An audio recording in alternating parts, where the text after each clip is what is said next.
Je suis devant un grand dilemme. Si je n'avais qu'une seule chose à dire sur Shalom Bayit, la paix dans le couple, il va falloir que je choisisse.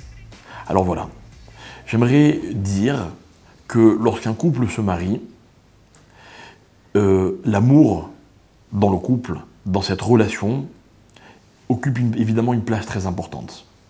Certains se marient par amour, d'autres se marient pour l'amour. Personnellement, je préfère la deuxième option. Pourquoi ?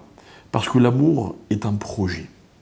L'amour est un verbe, me disait un jour un maître, qu'on ne doit jamais conjuguer au présent. En d'autres termes, un mari, je parle au masculin parce que j'en suis un, lorsqu'il dit à sa femme « je t'aime », ça pourrait donner l'impression qu'il sait déjà ce que c'est que l'amour. C'est-à-dire, nous avons atteint ensemble l'horizon, l'ultime étape qui s'appelle l'amour. On s'aime. Le problème, c'est que l'amour est une dynamique de rapprochement.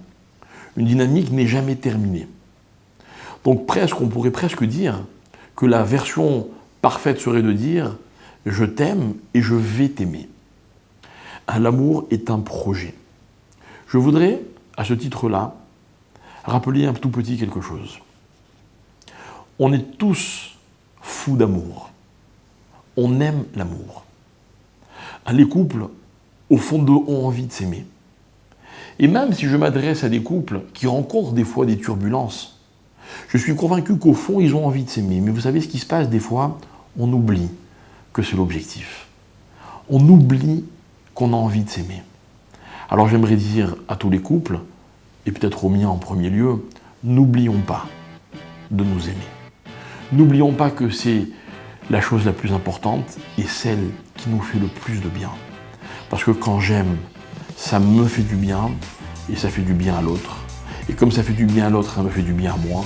Et comme ça me fait du bien à moi, et ça se termine jamais. Alors n'oublions pas, un seul instant. Et même quand ça ne va pas forcément comme on voudrait, n'oublions pas que nous avons envie de nous aimer.